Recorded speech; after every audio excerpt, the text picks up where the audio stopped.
Hey man, we're here at Chris's Burgers. We're here with Eddie Aguirre from the Social Primate Podcast. And dude, I've been seeing your interviews for a minute. So it's cool to finally connect, man. Yeah, for reals. Yeah, so it's like 2 interview shows. Doing it out here. We're out here in Sela, Southeast LA. We're here in Cudahy. We're here at Chris's Burgers. I don't know. How many times have you been here? Dude, I mean, I've been here in Cudahy since '98, so I can't even count how many times I'll stop by here. And Has Chris's been here since? yeah, Chris has been there since then, man. Damn, It's one of those orgy spots, kind of like Jim's Burgers. I know people around here are like Jim's, Chris's. But Yeah. personally, I've learned to love Chris's over the last couple decades, man. That's what's up, man. What'd you get? What'd you order? I got a Chris breakfast sandwich, bacon. Cool. Yeah, dude. Cool. I got a regular burger. So man, there's one here and then there's one in Maywood. Yes, I know that. Have you been to the one in Maywood? I haven't actually. Yes, I have. I think back then they used to have the Maywood Fair on what is it, Slauson? Yeah, on Slauson. And then my homie's mom used to work at the Chris's Burger over there. So during the fair, we'll go over there, go in and be like, hey. And her name was Anna. Like, hey Anna, hook us up, and she'll give us like some fries or something while we're walking around the strip, Yeah. Let's take a bite. Let's see how it's good. It was good. Oh, yeah, Let me pass you some napkins. But before we met up, I'm gonna wait till I finish my bite. They gave us some sauces as well, if you'd like some. But before we met up, I had messaged you. I know you're based off of Southeast LA. You're based in Cudahy. I live in HP. And I wanted to know, like, what, we both do interviews, but I wanted to know more about, like, what places for you were pivotal in, like, your upbringing or you thought were, like, good places for you growing up. And the first place you mentioned was Chris's. And I want to know why you chose that place, specifically Chris's. Why was it one of those spots that you hold close to you? Yeah, man. I mean, taking it back, I used to go to high school here down the street at Elizabeth Learning Center, or actually most of my elementary, middle school, and some high school. So, we'll be walking through this all the time. Bell High School's just down the street.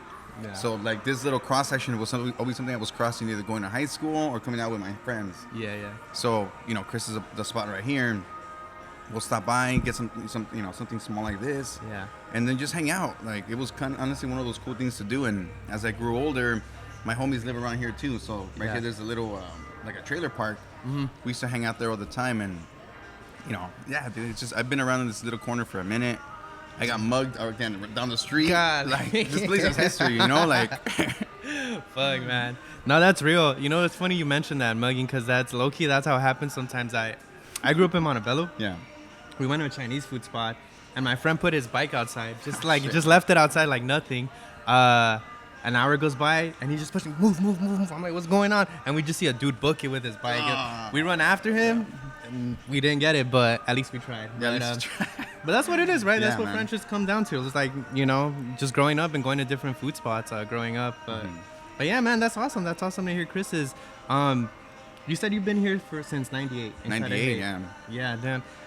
Did you grow up in Sela, or were you based somewhere else before? I mean, my parents definitely moved around when I was younger. When my parents first got here, I was born in Pasadena, and then we were there for a while. We jumped to Highland Park, and then from Highland Park we came to HP, Huntington Park. Yeah. And then from Huntington Park we moved around to different areas in that city, Bell, Cudahy, and from the last thing I remember, we just ended up here on Santa Ana. And my parents have been there since '98 up until this day. I'm in Bell now, but we've kept it close. We kept it close to that proximity. For sure. And I think when I heard your interviews, you mentioned that a lot. You mentioned Southeast LA a lot and how important it is to you. How has Southeast LA specifically influenced your podcast and what you do and your show? Yeah, I mean, if I take it back again to when I was a little younger, I was in the punk scene. So to me, there was always like this need to like self-express and kind of stand out in a sense, and kind of voice myself. And through that journey of, the air quotes, the punk journey, I became a little bit more assertive, a little bit more like in your face type of thing. Yeah. And that kind of progressed once I was out of high school. Like that attitude kind of stayed the same, where I just felt like, and I've mentioned this on the show before, like I used to hate Southeast LA, dude. Like I think it sucked, man. Like I grew up during the 90s and 2000s, I woke up, what was I trying to say here? I lived around here and I saw a lot of like friends or acquaintances at the time just get shot here through like gang violence, This specific memory, I remember this one guy, his name is Octavio, I just want to honor that memory because I remember him as when he was before he became a gangbanger. And unfortunately, he passed away. They shot him right here down the street on Clara, dude. Just somebody was passing by, one in the head. That's the last time I ever saw that kid, man. And he was my age, 15, 16 years old. So, like, I hated that around here. Like, I hated that there was no future, that everything seemed bleak. City was corrupt. Like, it just sucked, man, you know? Yeah. But as I got older, I became more aware of why we're in this position and what led us to come here. And also ask, why hasn't nobody tried doing anything? Yeah. Or highlighting the better aspects of our communities.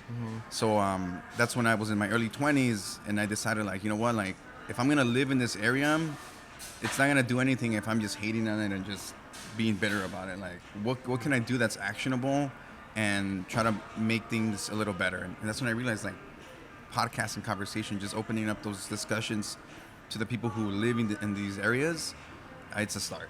And that's how that kind of began.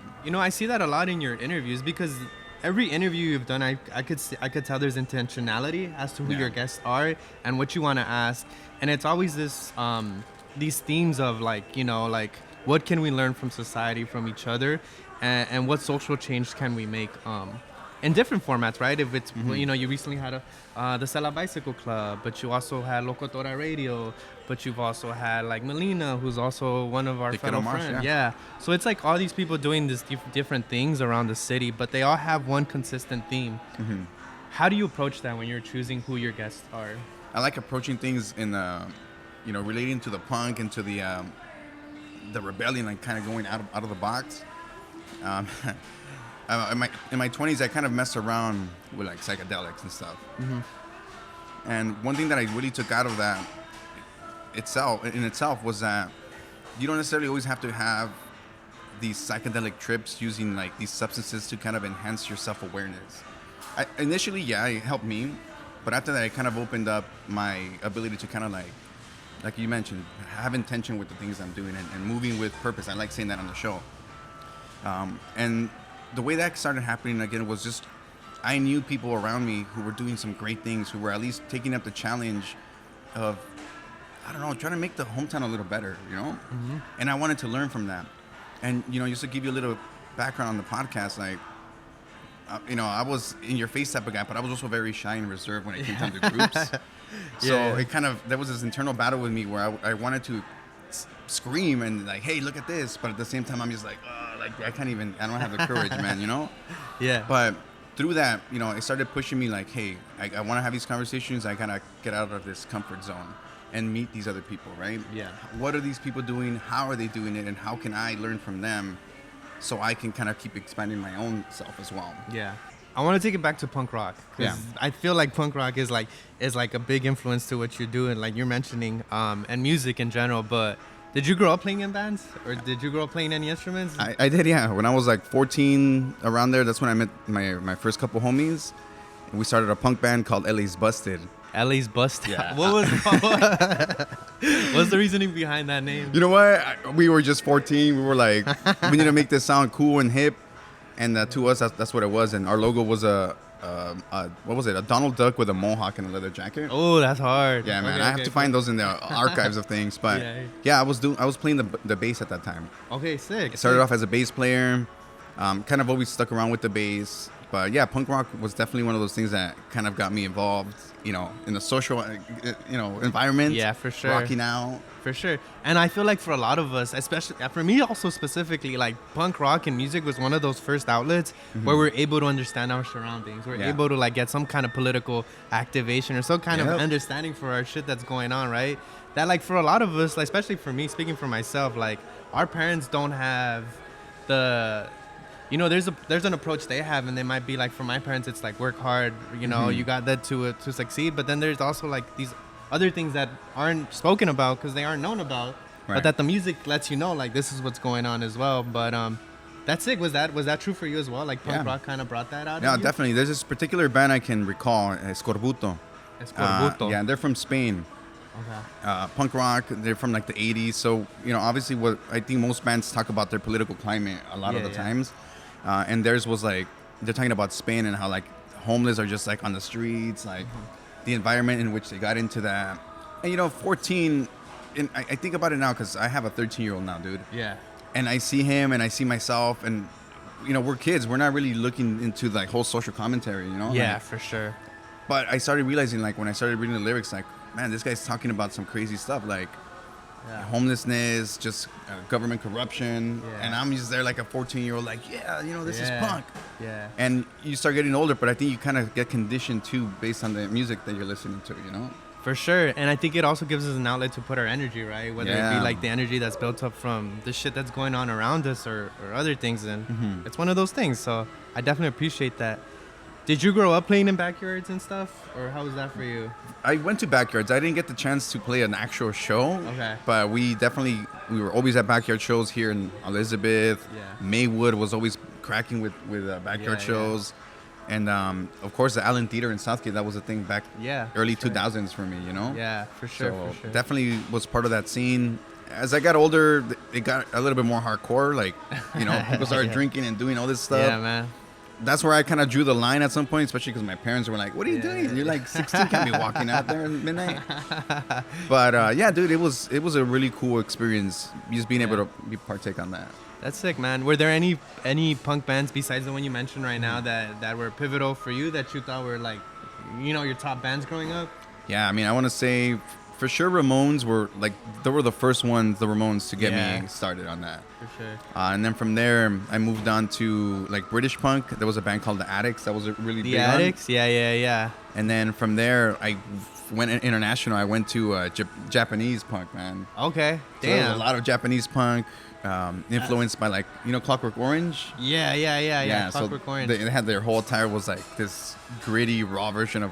What came first? Was it Clockwork Orange or the Addicts? I feel like that's all kind of like the same influence, no? Kind of, yeah. So for sure Clockwork Orange, and then from there it kind of started spreading its influence because of the movie and all that stuff, Yeah. But yeah, the Addicts. He wears like a monkey, not a monkey. What the fuck? Like a clown makeup. Clown makeup, with a bowler hat. Yeah, dude. Yeah. Cool, really cool band. What about you ever grow up listening to the Bad Brains and stuff? Bad Brains, yeah. Bad Brains, man, that's classic. So yeah, for me. some classics right there. Yeah, that's classic. Bad Brains, man. That's sick, man. That's sick because music is a big thing. We want to check out Yudi's, but like, also like Yudi is one of those spots around here, around the Southeast LA area that also,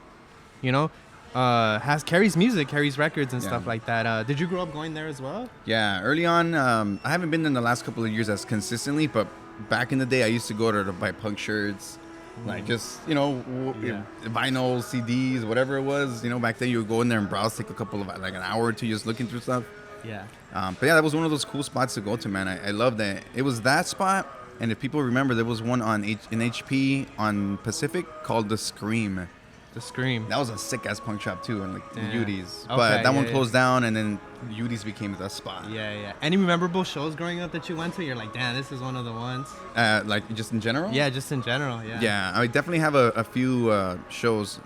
I want to say the Allen were my favorite, because it was just a big venue. Like, you show up, and every week they'll have shows, and at some point you'll start recognizing everybody inside the venue. You're like, hey, that's that guy. Hey, like they were here last week.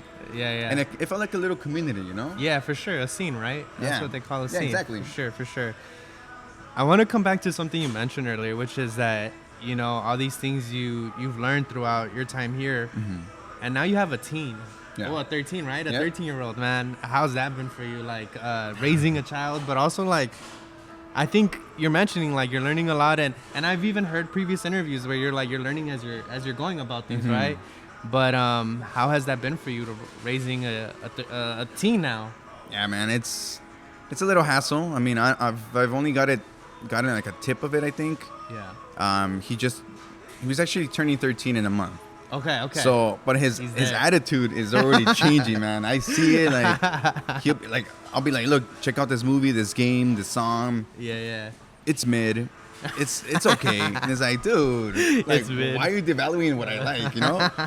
So, like, things like that, and it's starting to kind of eat at me in a way because like for so long you have this little kid who doesn't do it. He just interacts with you as your little homie. Yeah. Hey, we're going over here. Let's go, Dad. And now it's like there's some distance happening. Yeah. Like, but natural distance, you know? Yeah, for sure. And it definitely feels like I'm the one kind of like trying to fight it. Yeah. You know? So there's that thing, and it's just one of those things that those patterns that I've noticed in my life where if there's resistance, the more resistance you have, the harder it is to deal with things, you know? Yeah. So I'm learning to kind of like, all right, let me let go a little bit, little by little, you know? And that's I think that applies with a lot of different things in life. Yeah, for sure, man. I think one of the biggest things I also wanted to ask you about here, about the area, is the food, right? We're here eating food, the hamburger. For you, when you think of food that reminds you of your hometown, what do you think of? Yeah. There's like spots? Yeah, spots. I mean, I would say there's the Tripa Veloz over here across the street. That place was really good for a while. I don't know about now. I moved on from there because now on Patata Street here, like at the border of Cudahy, there's like a whole strip next to the train tracks where they set up food trucks. So all the food trucks have been pretty bomb. Why don't we go check out one of the other spots you want to show us, man? Hey, let's go. Yeah, what could you tell us before we go there? Where are we going, and what could you tell us about that spot before we get there? Assuming that it's all free there, we're going to go to Jose's Barbershop. Jose's Barbershop, man, I've been there, a client there since I was like 10, dude. So every time I show up, the lady's like, hey, it's nice to see you, because I only go every 6-8 months, man, because my hair gets long and puffy, so I gotta go cut it. And then every time I tell her like, hey, I need like a 0 or a 1, she's like, that's too short, don't you think? So she kind of like tells me already like, hey, that's too short for you, man. Like, so yeah, we're gonna go check that place out. So we're here at Jose's, just down the street from where we were at Chris's. But man, Barbershop. Dude, I was like 10. I want to say it was probably the earliest memory I have of this spot. Yeah, my parents used to bring me here all the time, cut my hair. You said you've been here coming since you were 10. You said 10 years old, man. 10 years old. I want to ask you about like time-wise and longevity and like long time frame, because I heard in an interview that you did with, I believe, the Buzzmind, where you said you've been podcasting since 2012. 2012, yeah, dude. That's at this 13 years now. Then it was another show called Live Locals Podcast. That was me and two of my best friends. We did that for maybe 2 years, 3 years. Yeah. And then we kind of went our separate ways, and I decided to, like, you know, I love podcasting. I enjoy doing it. Yeah. I'm going to go solo. But I mean, that's changed over the years as well, like in your approach with like interviewing and stuff like that, right? What could you tell about that growth process for you? I mean, I used to depend on my friends to kind of jump in and kind of help me guide the conversation. But at some point or another, I don't know, I guess, you know, you can't force your interest on other people. And I feel like at one point or another, maybe they weren't fully on board with it. So I kind of felt like, okay, well, I need to start. If I want to keep doing this, I kind of have to, again, going back to what I mentioned earlier, is like I have to open up myself, you know, with people, kind of be more comfortable in situations where I'm not, and kind of work through that. And that's kind of, you know, what the process has been like for me the last couple of years. The consistency is gonna wane. It's gonna come and go. There's times where I'll take 2-3 weeks off because I'm like mentally exhausted, dude, and I have to step away. But I got to remember that when I do come back, I have to make sure that I'm like 100% again, you know, Super Saiyan mode right there. Social Primate started because of the Live Locals thing, right? It ended up just not working out. I decided to make my own show, going back again to the psychedelic, like evolution, self-awareness thing. I was like, we're, in a sense, we're primates. You know, we're evolved monkeys, if you believe in that. And we thrive on being social. So Social Primate just made sense to me, and that's what became the name. And then throughout the years, 2-3 years later, I kind of realized that the podcast wasn't really doing the best. And I realized, like, well, what am I doing that's not, you know, working? And I kind of realized that at some point, it started feeling like every other podcast, like the same video shots, the conversations. And I was like, let me change it up. What if I make a monkey? Like, you know, I'm shy. I don't like being in front of the camera. So right now, just being in front of the camera, I'm just like, exclusive guy. not only in front of the camera, but we're out here in the streets. Like, we're out here like, dude, there's one thing to be in the studio and it's cool, but we're out here like, damn, we're breaking some kind of. Yeah, people are like, is this guy important? But you know, that's where the monkey idea came in, and I was like, okay, well, how can I stand out? How can I get influence my show based on my interests? You know, and I'm a big cartoon guy, anime. So like, I grew up on like Cartoon Network. And there was this specific show, if you guys remember, it was called Space Ghost Coast to Coast. And it was like a talk show. It was a cartoon talk show, but he was interviewing celebrities on the TV. Oh, okay. And so, cartoon talking to a real person. I was like, wait a second, like, let me make a monkey, and I can make him talking to somebody. Yeah. And hence where I'm at now, like short 1-minute videos of me interacting as a monkey with the guest. Yeah. And I felt like that kind of stuck out a little bit more because although it's still a podcast framework, like the concept, you're doing it with animation now, which I feel like you don't see too often. Yeah. The animations didn't come into like last year after 2-3 years trying to build this concept of the monkey itself. That's funny because that's kind of similar to like gaining appreciation of the city. Sometimes you just got to step away from it, right? Step away from what you do, step away from where you are to like see the larger thing. But going specific to graphic design as well, like what made you want to get into that? Like why graphic design? Like what was it so intriguing to you? Yeah, I mean, I've been drawing since I was a little kid. Like, as far as I can remember, I was drawing. My dad was putting up the pictures on the fridge and stuff, and it kind of hyped me up, and I kind of just stuck around with it. And it wasn't until high school, somebody told me, like, why don't you do graphic design? And I was like, that's whack. Like, graphic design to me is like stuff like this, like just putting things together for visual communication, right? I didn't really think of it as a way of branding yourself and like making yourself like, I don't know, an eyesore to something, So eventually in college, I mentioned I have my upcoming 13-year-old. I was fucking broke, dude. I was broke. I had no ambition. Like I ended up getting this girl pregnant, and I was like, oh my God, I gotta figure something out. Like time is coming. I got 9 months before this baby shows up. So what happens? I was like, okay, what am I gonna do? What am I good at? Drawing. Okay, maybe graphic design seems like the way to go. And it started from there, man. I started going to the library, the last bookstore, libraries around here, picking up books on Photoshop that was like 8 years old, like outdated. But the concept was still the same. And I was reading through them, fucking hooked up my old ass PC to my big ass TV screen because I didn't have a monitor. And I was just like there, like, tick, tick, tick, tick, tick, like learning, dude, absorbing. And then as the years passed, I kind of, it became my thing. And, at this point, it's 15 years strong almost, yeah. Were there any influences for you specifically when it comes to graphic design? Like any artists that you really found, inspiring? I would say I was mostly inspired by like the punk rawness, the underground hip hop style, kind of like just like a show flyer kind of thing, like ripped paper, grunge textures. That to me was always my style. So that kind of stuck around with Social Primate. That's how I got into screen printing. It was through that as well because, people screen print flyers and posters and whatnot. But a big one was like the Dead Kennedys, the artist for him. I forgot his name, Greg something. But it was kind of like that, like it's like a design, but it's over a collage. And that's kind of something that I did with my logo. So I'm like, damn, that's kind of sick. Yeah. Yeah, I see right here the collage. Yeah, but it's kind of like that. Like you see that this is like sonidero vibe, but also that kind of goes with the punk rock vibe. Yeah. But then you also see it with like, posters now where like for music, it all kind of combines that. So it's cool to see like all of these things interact with one another. So yeah, man, that's awesome. That's awesome.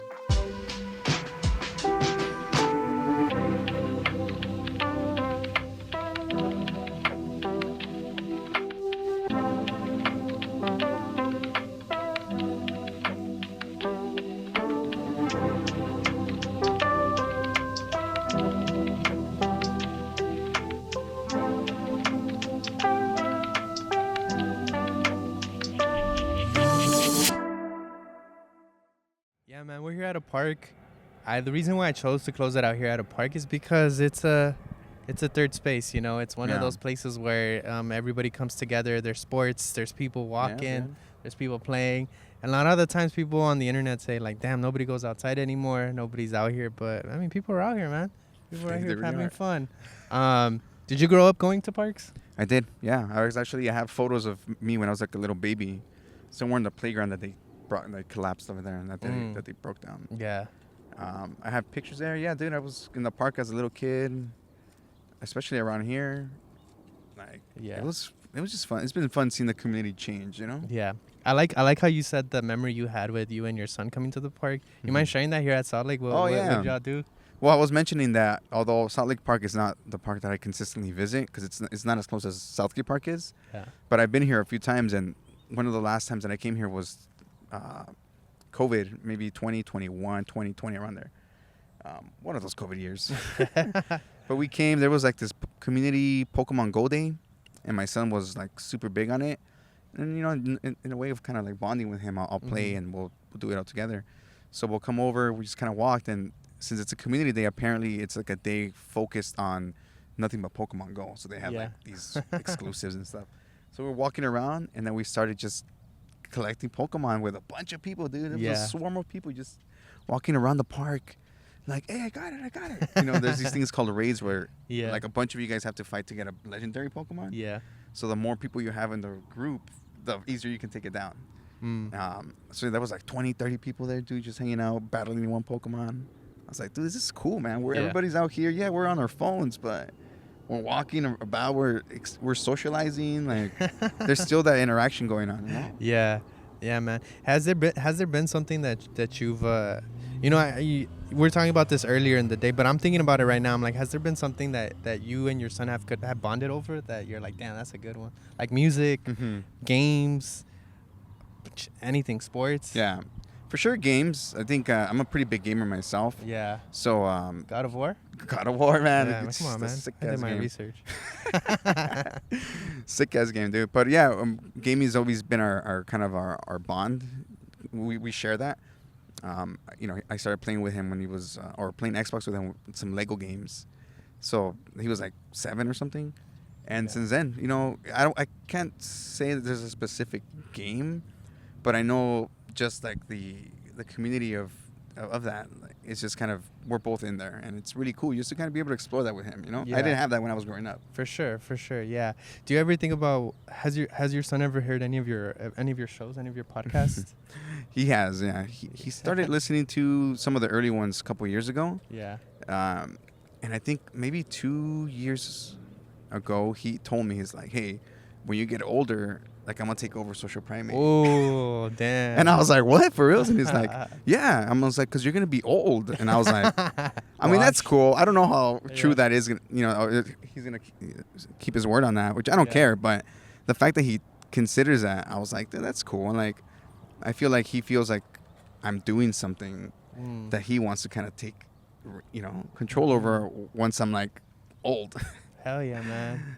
But yeah, no, dude, it's cool to kind of hear him say that. I don't think he listens too much now because of his whole teen phase, but you know, those episodes are going to be there for as long as we have access to this digital format, you know, and you know, I like to see it as a time capsule for him as well. For sure. And I have a baby too, dude, so sooner or later they'll listen to the hours that of a podcast that I've done, and they'll kind of get an idea of who I was, in a sense, you know? Yeah, who you were and who you are now, right? And how you've changed over time. And that's what I think of sometimes. I'm like, damn, what if, like, you know, so I'm always kind of not weary, but it's always like I'm always kind of shy when to show what I do in front of my family, just because I feel like I show a part of myself on this platform that I probably don't show with my family, that sometimes I feel it could be kind of vulnerable in a different type of way. I don't know if you feel that same way. I feel the exact same way, man. I've been doing this for a couple years now, and I don't tell I'm not the type of person to share anything like that with my family. You know, I feel like you said, this type of way that if I share this with them, because they're my family, they'll just kind of like make fun of me. We're like, hey, you know how families can be, you know? So I'm just like, I'll just keep it to myself, and you know, all that. But I think at the same time, it keeps you grounded to an extent, you know, because sometimes, you know, I'll be getting like some feedback, like really positive feedback, and like I don't let that get to my head, you know, because I know I'm just a regular ass dude, you know, like I know what I'm doing is not like this huge thing. All I'm doing is just really allowing for a platform, or creating a platform that allows for conversation. For real. Something that we could all be doing right now with anybody here if we had the time, you know? Yeah. Sure. But that's really it. And I think that's just been robbed from us through this social media world now. Yeah. That it seems rare. You know, people will look at us like, you're just talking. What's going on? All we're doing is just holding a mic that's just amplifying our voices, you know? But yeah, it's just not. Yeah, you know, it's yeah. No, for sure, man. When you think of Social Primate, what do you hope people get out of it? What do you hope people come out, or after listening to one of your episodes, what's your hope that people get out? Yeah, it's a good question, because you know, I had mentioned earlier when we were at Chris's Burgers about at some point in my 20s, I was kind of messing around with some psychedelics.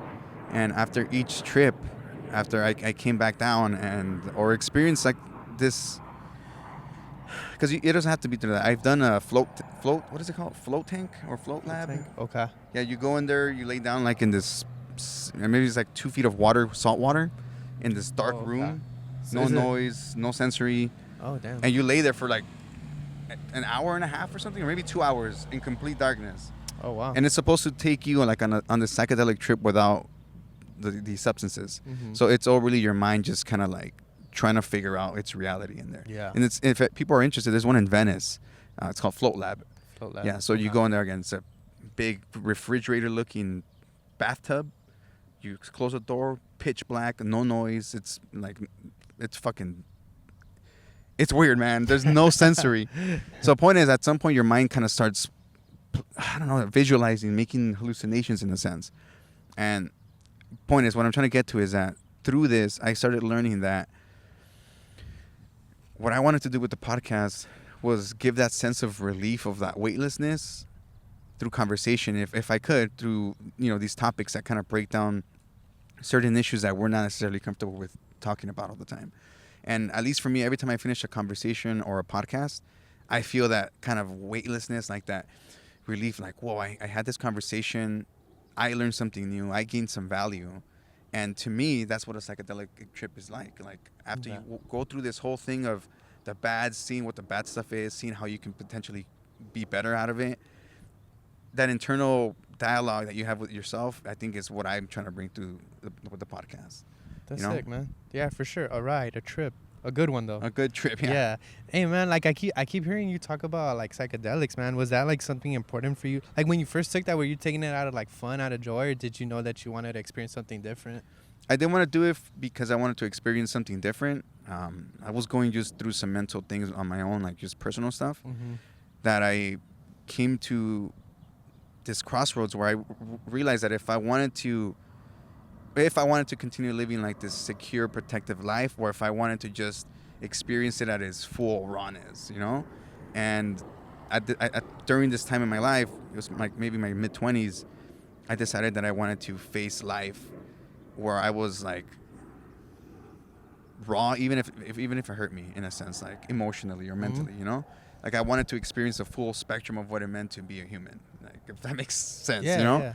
Yeah. Rather than just kind of shy away and keep myself in this comfort zone.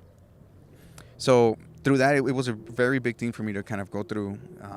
So I took it when I was not in the best of places. So my trips weren't like the most productive in terms of like making me feel happy and better about myself.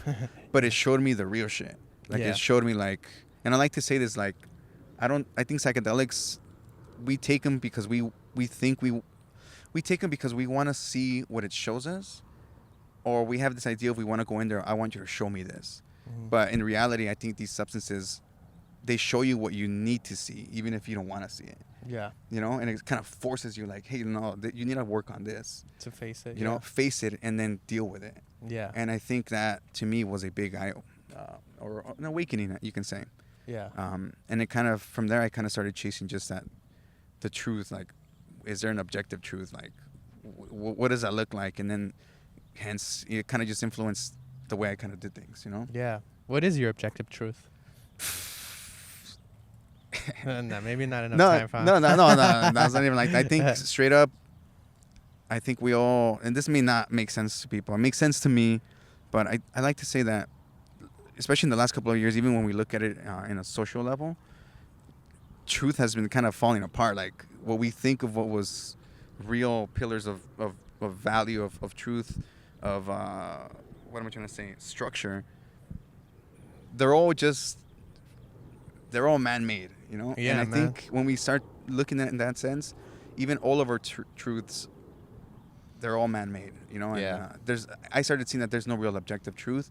Yeah. There's intent, I think, and I don't know, it's a collective intent that we can act on, but for us to kind of stay on the fact that there's only one truth, I think it's kind of it doesn't make sense to me anymore. Yeah.